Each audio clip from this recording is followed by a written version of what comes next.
Welcome back to our channel Science Reason by Anil Kamboj. Today is our topic matter. But very firstly, what is the matter? What the thing you are watching in your room, in your surrounding?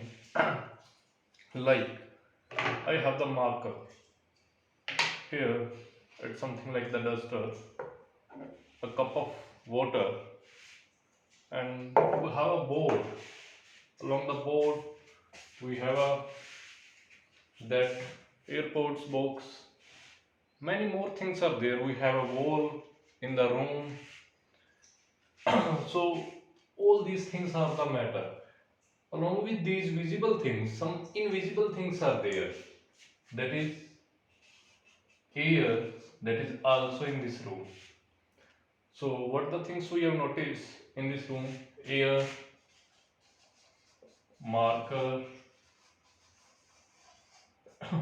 water, a bed in a room, television, along the television, AC or a fan in the room, a book in front of you, wall, board. All these things we have noticed that are present in the room. In a collaboration, a single name is given to all these things, that is the matter. And along with the definition, with the perfect definition of matter, they are described. Now, what is that definition? All these things have one special characteristics. Like if I have taken water, this water have a some mass and it occupies some space. इसका कुछ ना कुछ मास होएगा और साथ में ये कुछ स्पेस ऑक्यूपाई कर रहा है, इसका कुछ ना कुछ वॉल्यूम है. Space means volume occupied by any object. So matter is anything which have a mass and occupy space. कोई भी दुनिया की चीज जिसका मास है, it have a some mass and it occupy space, that is called matter. इस marker का कुछ ना कुछ तो मास होगा. आपके हाथ में पेन है इस टाइम, उस पेन का भी कुछ ना कुछ तो मास होगा. पेन कुछ ना कुछ स्पेस भी ऑक्यूपाई कर रहा है. It have a cylindrical shape, तो इसका हम वॉल्यूम निकाल सकते हैं कि कितना स्पेस ऑक्यूपाई कर रहा है. In the same way if will take the bed, bed का भी कुछ ना कुछ मास है, कुछ ना कुछ स्पेस भी ऑक्यूपाई कर रहा होता है. Same TV, AC, fan, book, wall, board, all these are occupying some space along with the mass. So anything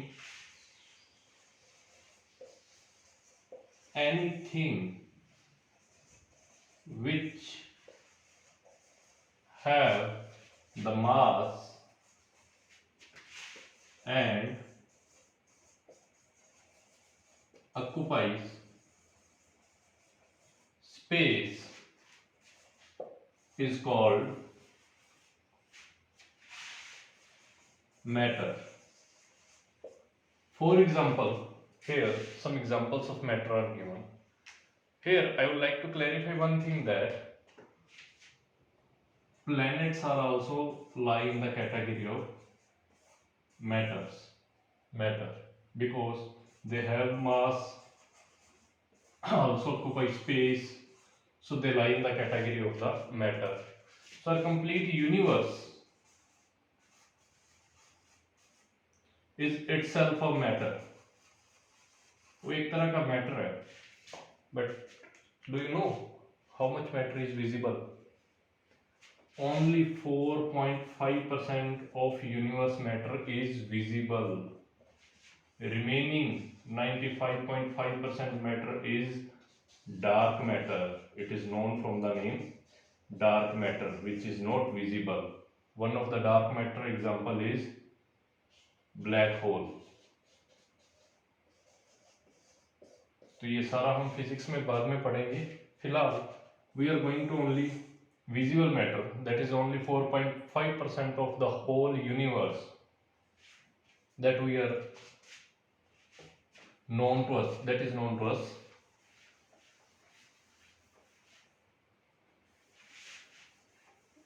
So anything which occupies space and have a mass is called matter. अब बात करते हैं matter बना किस चीज से होता है।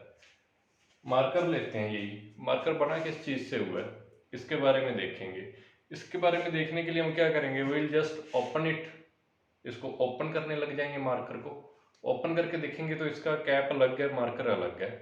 इसी तरह से अगर हम टॉयस ले लेते हैं और हमें छोटे होते क्यूरियोसिटी होती थी सॉरी देखने की कि वो टॉयस बने किस चीज के हुए हैं, तो क्या करते थे, लिया स्क्रू, ओपन कर दिए सारे उसके स्क्रूज और देखा अंदर क्या है। उसके अंदर एक मोटर मिलती थी हमें छोटी सी, एक सेल वगैरह होता था, बैटरी होती थी कोई भी छोटी सी। तो इसी तरह से if we have to study the matter we will break down and will study its part. तो मैटर को जब ब्रेक डाउन किया गया,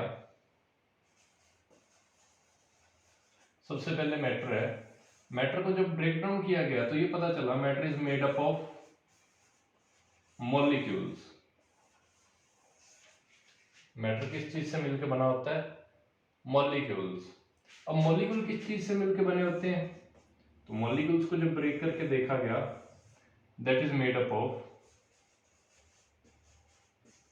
एटम्स। अब बात करते हैं, पहले एक एग्जांपल के साथ देखते हैं। मैंने मैटर लिया वाटर, मैटर इज वाटर। अब वाटर किस चीज से मिलकर बना हुआ है, इस कौन सा क्या है इसका molecular formula, H2O, that is the molecule of the water. तो काफी सारे वाटर के मॉलिक्यूल अटैच होके ये वाटर बना रहे हैं जो हमारे पास अवेलेबल है आज। अब बात करते हैं कि ये मॉलिक्यूल किस चीज से मिलकर बना हुआ है, एटम से मिलकर बना हुआ है। कौन कौन से एटम्स हैं इसके अंदर, तो एक एटम है हाइड्रोजन और दूसरा एटम किस चीज का है, ऑक्सीजन का। तो ये दो एटम्स हैं। ये एक एग्जांपल के साथ आप रिलेट कर सकते हो। Matter, we are talking about the water in that example, molecule present H2O, atoms कौन कौन से प्रेजेंट है, H एंड O। तो ये दो अलग अलग एटम्स प्रेजेंट है। Now how will define molecule, matter को हम डिफाइन कर चुके हैं, anything which have a mass and occupy space is called matter. Now matter is made up of molecules. How will you define it?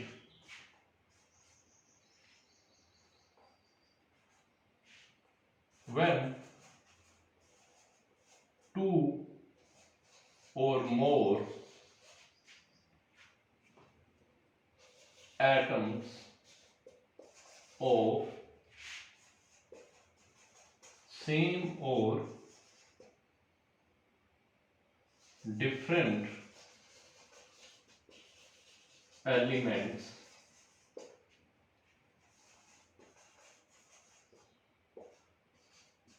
combine, then a molecule is formed.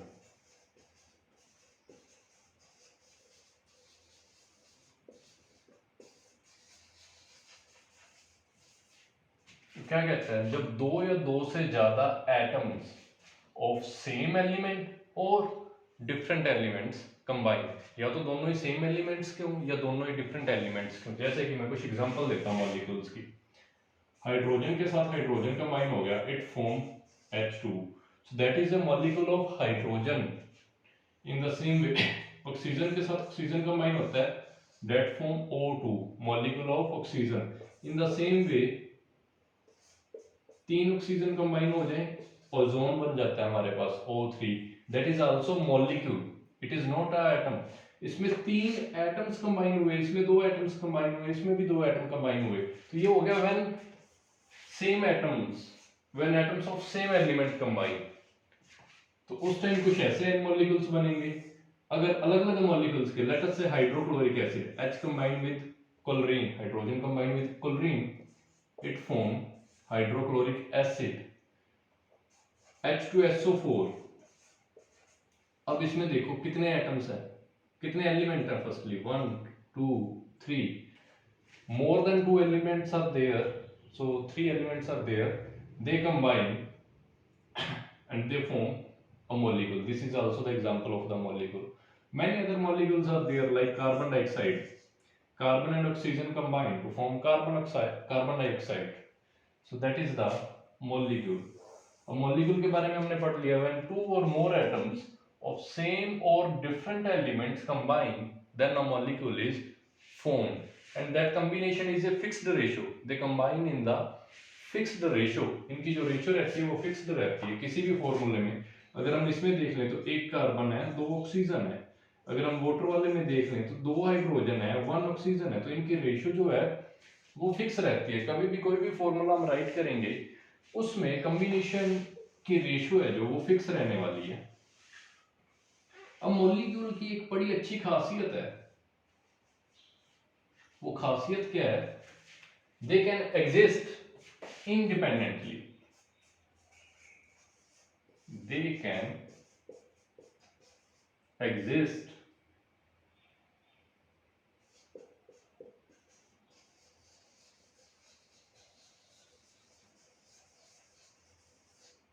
Independently. What does it mean? अगर मैंने अकेला oxygen का molecule ले लिया तो ये हमारी air में एग्जिस्ट करता है. इसको किसी और का सहारा लेने की जरूरत नहीं पड़ती हमारे एटमॉस्फेयर में एग्जिस्ट करने के लिए.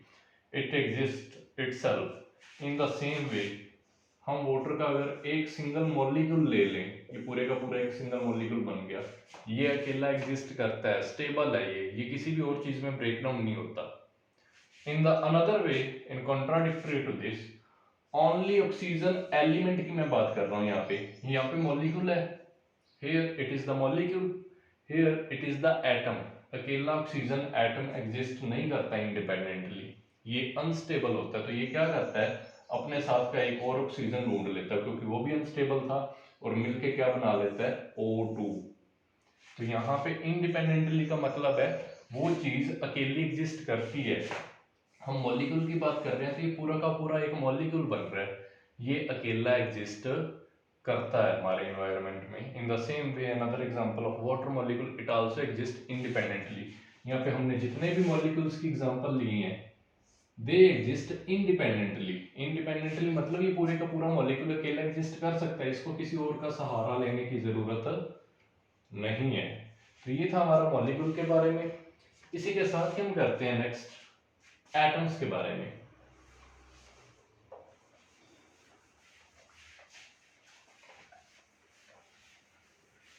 तो एटम्स के बारे में किसी को डेफिनेशन पता है तो जल्दी से कमेंट सेक्शन में बता दो. What is the definition of atom? Anybody? अभी हम स्टडी करते हैं एटम्स. और you can say here I'll correct this definition. That is made up of element. Molecule is made up of element. क्योंकि single atom exist नहीं करता होता जल्दी कभी, तो हम एटम की बजाय एलिमेंट की डेफिनेशन पढ़ते हैं. एलिमेंट. एलिमेंट में क्या होता है बेटा? हम कभी भी एक सिंगल एटम को ला के नहीं देख सकते. It is very very difficult to examine a single atom or a single element. So the definition of element is, it is a group of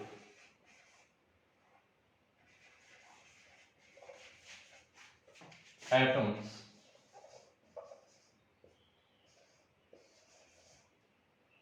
group of same kind of atoms, group of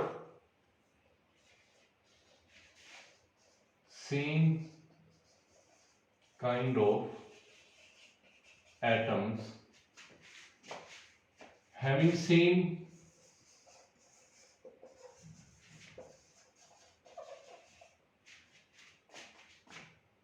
atomic mass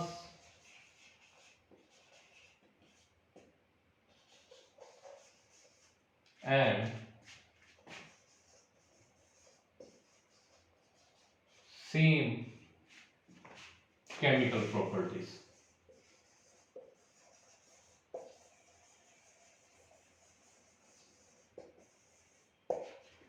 element क्या होता है? Element is a group of atoms of same kind. It is a group of same kind of atoms having same atomic mass and same chemical properties.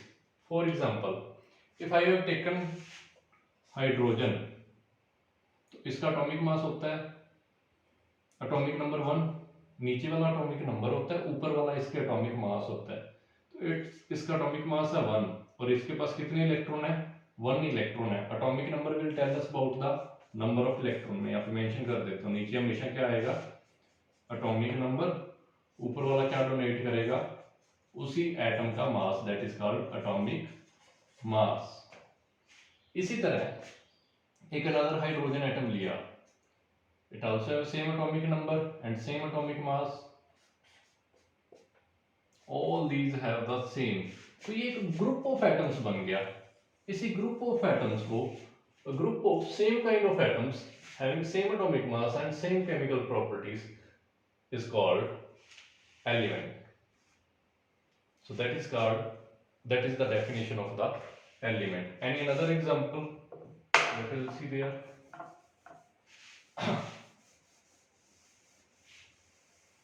We'll take chlorine.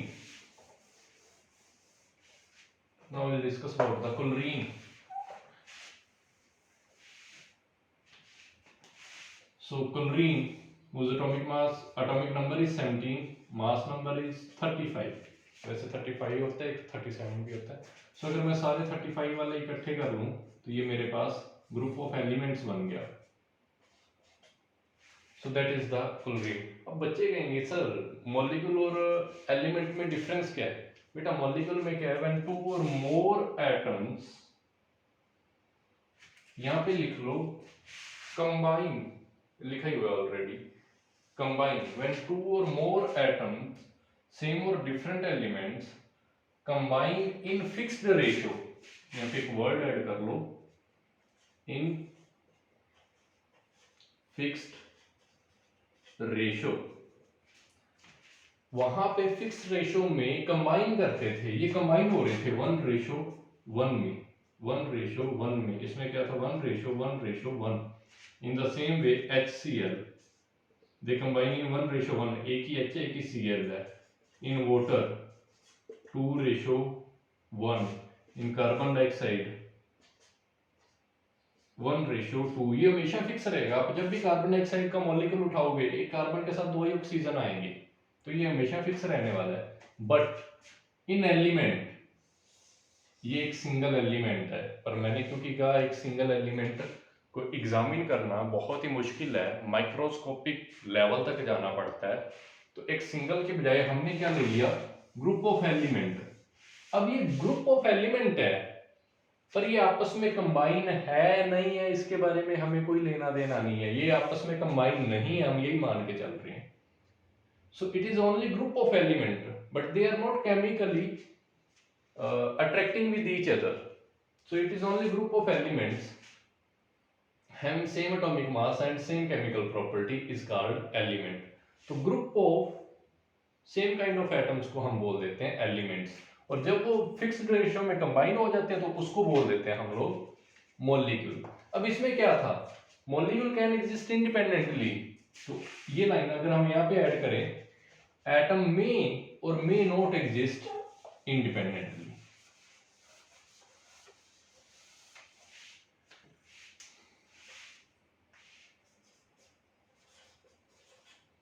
Element या फिर आप ये कह सकते हो atom of element, we can say that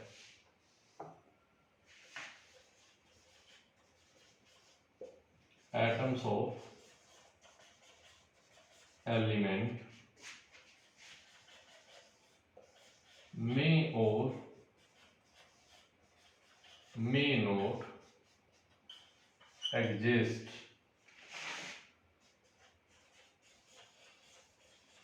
independently।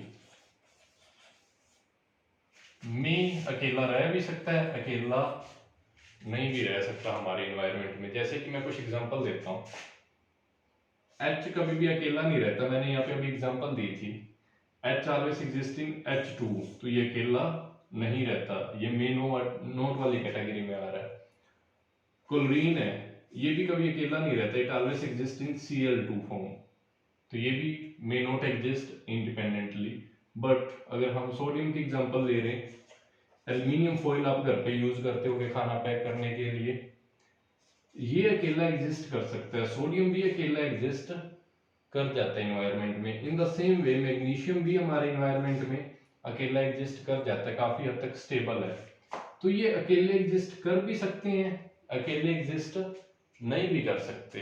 यहाँ पे बेटा मैंने इनके सिंबल राइट किए हैं, तो ये सिंबल्स हम करेंगे नेक्स्ट टॉपिक्स में, धीरे धीरे आपको लर्न भी होते जाएंगे।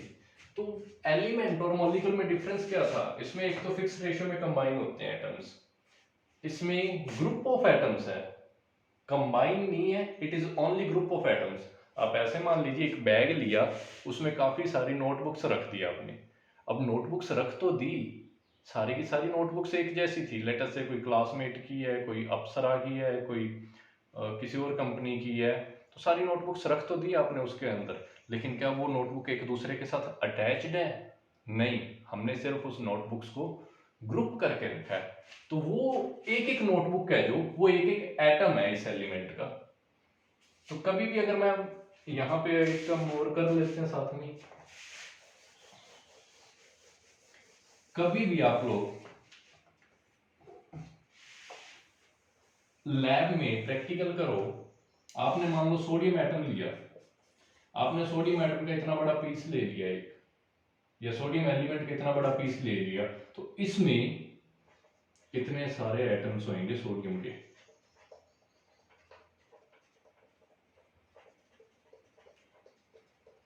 All these dots are the sodium atoms.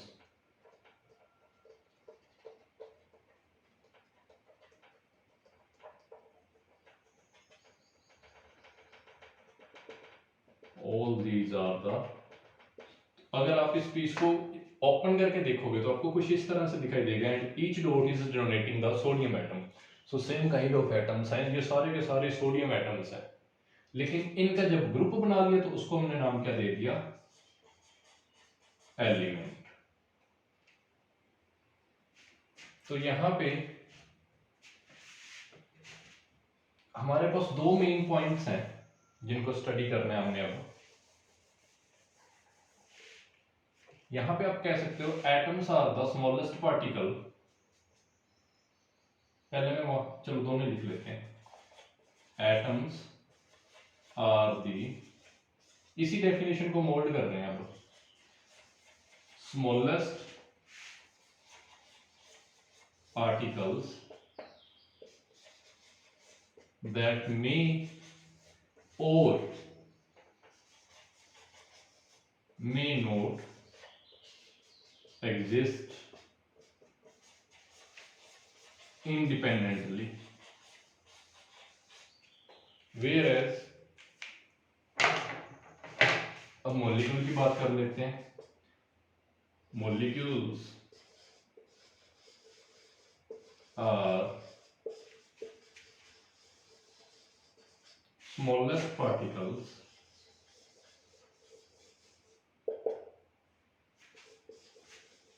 that can exist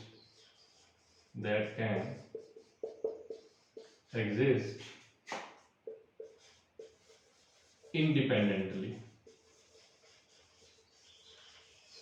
तो यहाँ पे दोनों को समझने के लिए एक बड़ा अच्छा डिफरेंस है।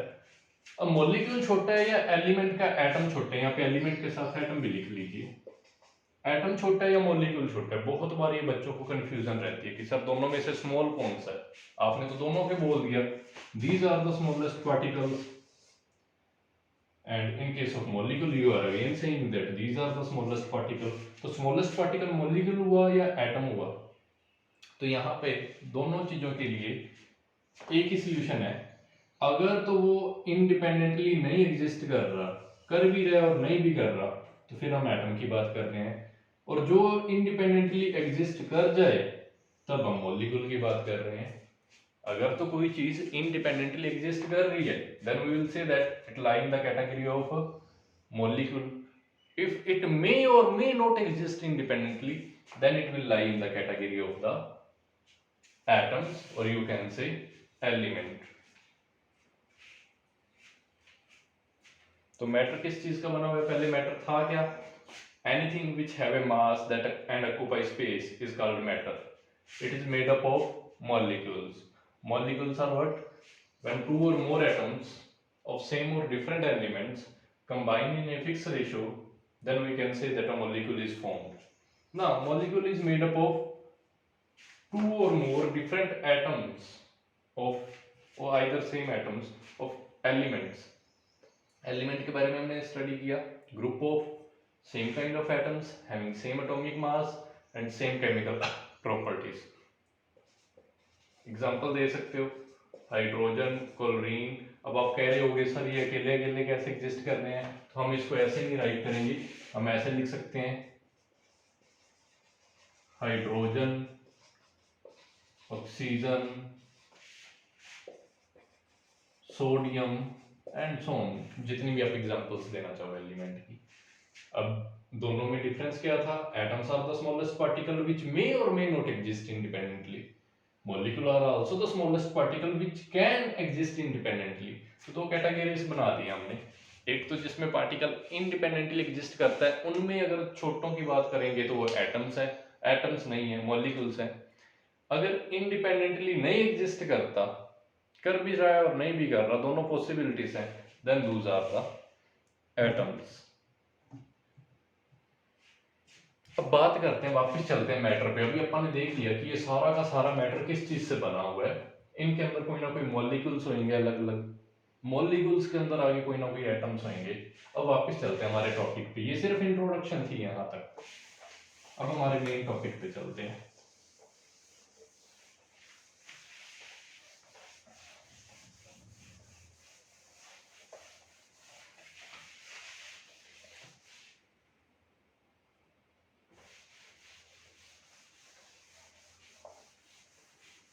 जल्दी से रीडिंग ले लो, जितना भी अभी तक हमने लेक्चर कंप्लीट कर लिया.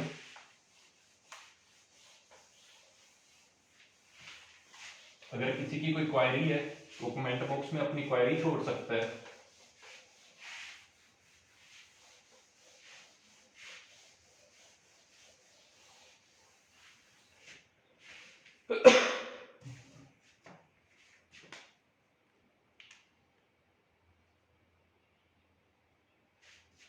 बेटा आपके लिए एक एक्सपेरिमेंट है, अपने घर पे ही एक्सपेरिमेंट करके देख सकते हो आप सारे जने. You should take a glass of water. Let us say it is filled up to that point. So this is a water.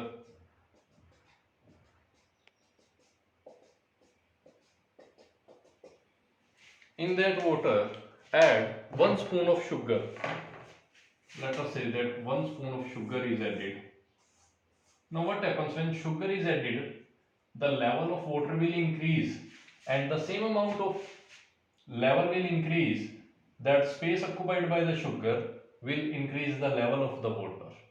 एक बार उतना सा लेवल इंक्रीज होएगा. अब क्या करना है, इसको स्टीयर करना स्टार्ट करो, हिलाना स्टार्ट कर दो. थोड़े टाइम के बाद आप क्या देखोगे, जो ये शुगर थी ये डिजोल्व होगी, पूरी तरह से ये वाटर के अंदर डिजोल्व होगी. और डिजोल्व होने के बाद ये वाटर का लेवल वापिस आ गया जहां पे उसका ओरिजिनल लेवल था, वहां पे वापिस आ गया. तो वो शुगर गई कहां पे? ये सेम चीज आप शुगर के साथ भी कर सकते हो. वाटर में क्या ऐड कर दो, आइदर शुगर ऐड कर दो या फिर आपकी किचन में सोल्ट मिल जाएगा, you can add the salt. तो सोल्ट और शुगर गया कहां पे? वाटर तो वापस अपने उसी लेवल पे आ गया. शुगर और सोल्ट जो भी हमने ऐड किया वो इसी चीज के अंदर ऐड किया था, तो वो गया कहां पे चला? इसका मतलब इसके अंदर जो वाटर के मॉलिक्यूल्स हैं वो कुछ इस तरह से अरेंज हैं कि उन मॉलिक्यूल्स के बीच में कुछ ना कुछ स्पेस थी. लेट अस से हम एक अजम्पशन ले रहे हैं कि वो वाटर के मॉलिक्यूल कुछ इस तरह से थे और इनके बीच में कुछ ये खाली स्पेस प्रेजेंट थी. तो वो शुगर या सोल्ट के एटम्स यहाँ पर आके सेटल डाउन हो गए विदाउट इंक्रीजिंग द वॉल्यूम. उनको वॉल्यूम नहीं इंक्रीज करना पड़ा, उनको उसी के अंदर ही स्पेस मिल गई. जैसे कि एक एग्जांपल करते हैं हम. और इस टाइम आपके रूम में आप बैठे हो, आपके मम्मा बैठे हैं, आपके बहन भाई बाकी सारे जने बैठे हैं. रूम में बेड होगा, चेयर होगी, चारपाई होगी एक आधी. अब वहां पे बैठे हो, अगर बाहर से कोई और जना आ जाए तो क्या आप उसी रूम को बड़ा करोगे या उसी रूम के अंदर आपके पास स्पेस अवेलेबल है वहीं पे एडजस्ट कर लोगे? ये स्पेस अवेलेबल थी, बाहर से कोई जना आया, आपने उसको यहाँ पे बिठा दिया, स्पेस अवेलेबल है भाई, तू आ जा यहाँ पे बैठ जा. अब कोई और आ गया, उसके लिए भी आपके रूम में स्पेस अवेलेबल है, तो जब तक आपके पास स्पेस अवेलेबल है, आपको कहीं भी आज यहाँ पे बैठ जाओ तो वहां पे आके बैठ जाएगा, तो हमें रूम को बड़ा नहीं करना पड़ा। उसी तरह से एक्सपेरिमेंटली ऑब्जर्व कर सकते हो आप लोग अपने ही किचन में। एक गिलास वाटर ले लो, मार्क कर लेना कि मैंने इस लेवल तक का वाटर लिया, अब उसमें सोल्ट ऐड करो।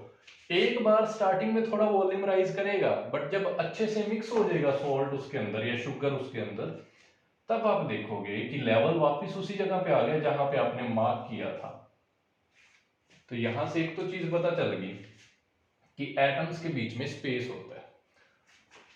उस स्पेस को कहते हैं, या कोई भी दो मॉलिक्यूल्स है, मॉलिक्यूल्स के बीच में कुछ ना कुछ स्पेस है, उस स्पेस को कहते हैं इंटरमॉलिक्यूलर स्पेस।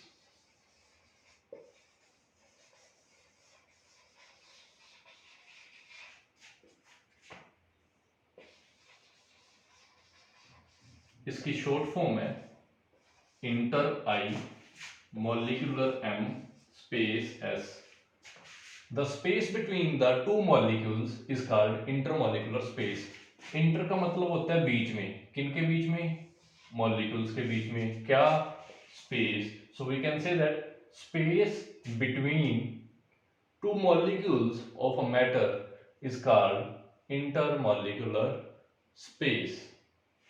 तो ये हमें इस एक्टिविटी से पता चल गया कि एटम्स या मॉलिक्यूल्स के बीच में जो स्पेस है, the name given to it intermolecular space. Right now some other example, इसी चीज के साथ हम कंटिन्यू करते हैं। ये मार्कर है हमारे पास, टूट नहीं रहा, जितनी मर्जी फोर्स लगा लो अभी टूट नहीं रहा, इससे ज्यादा फोर्स लगाऊंगा तो हो सकता है टूट जाए। इन द सेम वे हमने अभी एयरपोर्ट्स की बात की थी। एयरपोर्ट्स हैं, इनको भी अगर तोड़ने की कोशिश करते हैं तो टूट नहीं रहा। Now I will take something else. यहाँ पे हमारे पास ये बल्ब है, तो इस पे फोर्स लगाई, ये टूट गया। बल्ब पे फोर्स लगाने पे टूट गया, मार्कर पे फोर्स लगाई नहीं टूट रहा। इन द सेम वे यहाँ पे कुछ हमारे पास पेपर स्ट्रिप्स हैं। ये एक पेपर लिया मैंने, इस पे फोर्स लगाई तो ये कट हो गया। तो ये क्या हो रहा है? अगर मैं मार्कर पे फोर्स लगा रहा हूँ वो नहीं टूट रहा है, एयरपोर्ट्स पे फोर्स लगा रहे हैं वो नहीं टूट रहे हैं, और ये पेपर पे फोर्स लगाते ही ये टूट गया, बल्ब पे फोर्स लगाई वो टूट गया।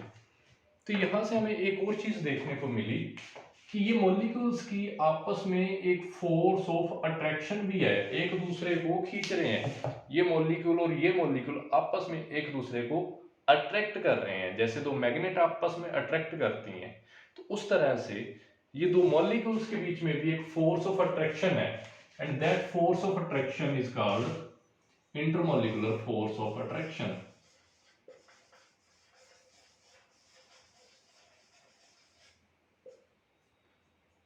इंटरमॉलिक्यूलर फोर्स भी कह देते हैं या फोर्स ऑफ अट्रैक्शन भी कह देते हैं। इसकी शॉर्ट फॉर्म बनेगी इंटर आई मॉलिक्यूलर एम फोर्स एफ। अब डिफाइन कैसे करोगे? Force of attraction between two molecules, force of attraction between two molecules is called intermolecular force of attraction. इस ये अलग अलग होती है बेटा इसकी वैल्यू हर एक मैटर में। अब चौक ले लो, चौक को तोड़ोगे बड़ा इजीली टूट जाएगा, उसमें इंटरमॉलिक्यूलर फोर्स कम थी। मार्कर लिया, इसमें इंटरमॉलिक्यूलर फोर्स ज्यादा है। तो एक हमें यहाँ से डेफिनेशन और मिल गई इंटरमॉलिक्यूलर फोर्स के बारे में, कि हर एक ऑब्जेक्ट के अंदर जो मॉलिक्यूल्स प्रेजेंट हैं उनके बीच में जो इंटरमॉलिक्यूलर स्पेस है उसकी वैल्यू अलग अलग रहती है। One more thing from this activity, हमें यहां से पार्टिकल्स के साइज का भी पता चल रहा है। साइज ऑफ पार्टिकल्स, उसके बारे में भी आइडिया हो रहा है। अगर तो कोई छोटे पार्टिकल्स हैं वो तो इस इंटरमॉलिक्यूलर स्पेस में आके बैठ जाएंगे। अब मेरे पास ये पार्टिकल ही अगर कोई इतना बड़ा है तो क्या इस इंटरमॉलिक्यूलर स्पेस में आके वो सेटल डाउन हो पाएगा? नहीं, वो नहीं हो पाएगा। तो इंटरमॉलिक्यूलर स्पेस में वो वाले पार्टिकल्स आ सकते हैं जिनका साइज स्मॉल हो। The small size particle can be arranged in that intermolecular space. तो एक हमें पार्टिकल के साइज के बारे में भी यहाँ से पता चल रहा है। यहाँ तक किसी की कोई क्वेरी हो, intermolecular space, the space present between two molecules of matter is called intermolecular space, and the same way intermolecular force. चलिए नेक्स्ट चलते हैं। कौन कौन से हमने मैटर की प्रॉपर्टीज कर ली, मैटर के अंदर किस तरह के पार्टिकल्स होते हैं, उन पार्टिकल्स की क्या खासियत है, तो वो सारी प्रॉपर्टीज के बारे में डिटेल स्टडी करते हैं अभी हम एक छोटा सा एक्सपेरिमेंट भी करने वाले हैं।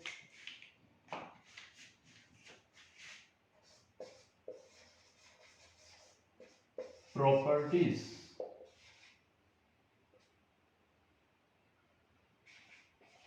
Of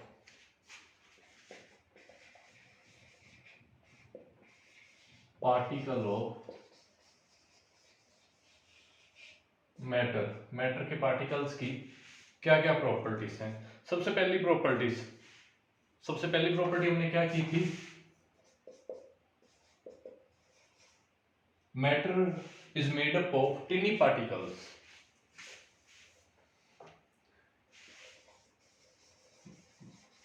Matter is made up of tiny particles. Tiny means very small. Tiny stand for very small particles. और उन particles को हमने नाम दिया था, या तो वो एटम्स का बना हुआ है या फिर वो मॉलिक्यूल्स का बना हुआ है। बेसिकली लास्ट हमने यही बोला था, it is made up of atom, और एटम बहुत छोटा पार्टिकल होता है। इसके बारे में हम स्टडी भी कर चुके हैं, और एक छोटा सा भी हमने एक्टिविटी भी देखी थी, that will take a cup of salt, cup of water, add a spoon of salt in it. दूसरा हमने किया था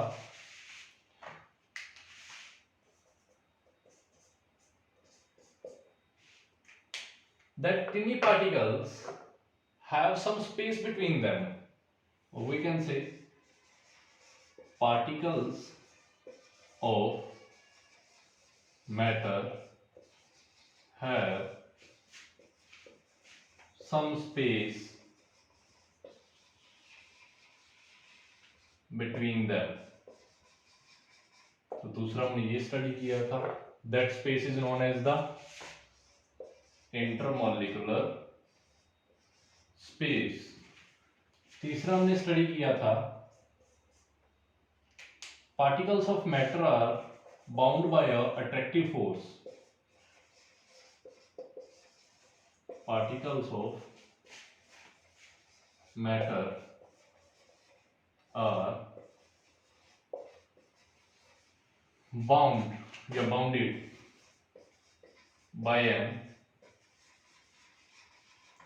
attractive force, that is called, what is called that force? Intermolecular force. And value of that force is different in different materials.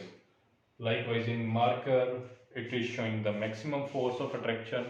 In case of chalk, value of that force is little bit less than the marker. Third point है, particles of matter are continuously moving.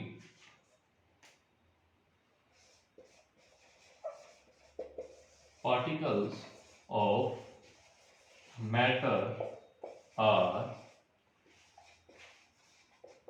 continuously moving.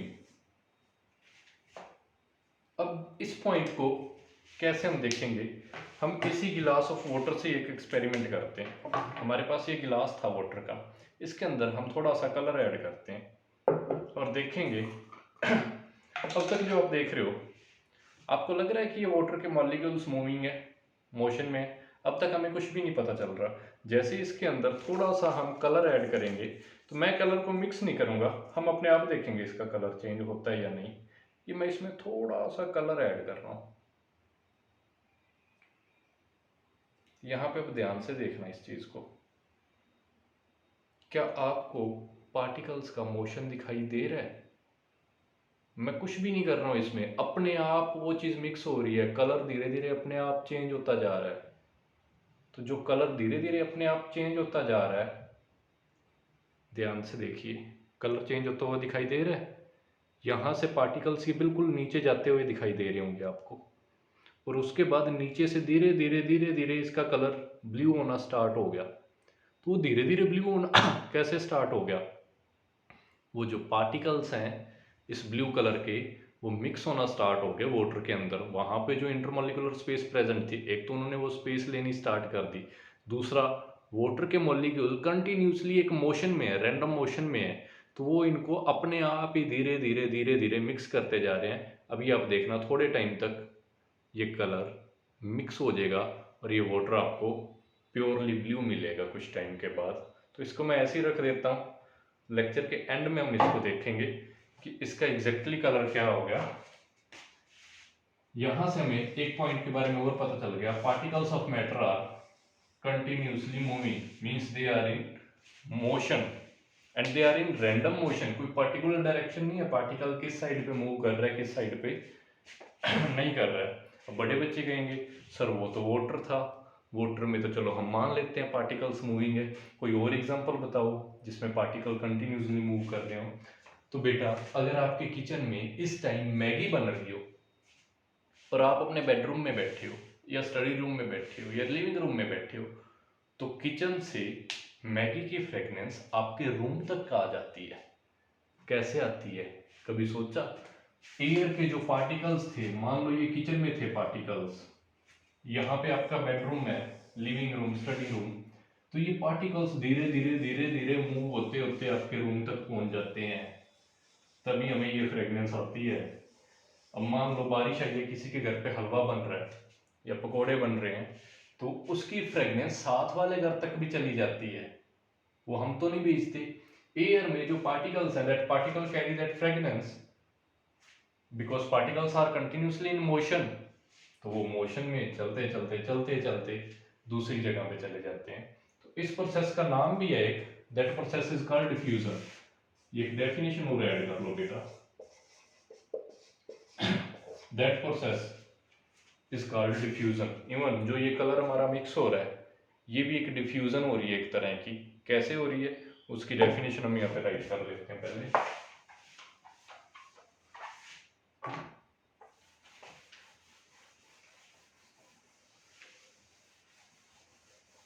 तो हम Maggi वाली एक example लेके चलते हैं या हलवे की एक एग्जांपल लेके चलते हैं।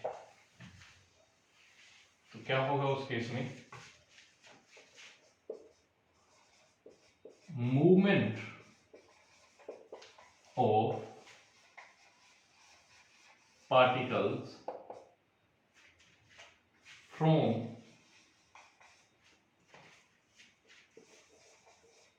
Lower concentration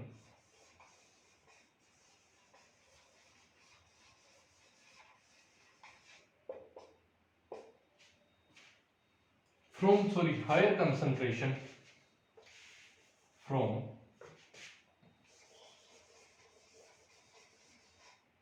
higher concentration to lower concentration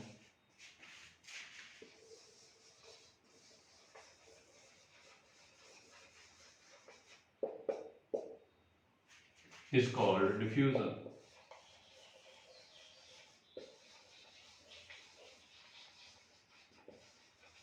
अब हुआ क्या, जहां पे किचन था वहां पे उन पार्टिकल्स की कंसंट्रेशन क्या थी, हाई थी।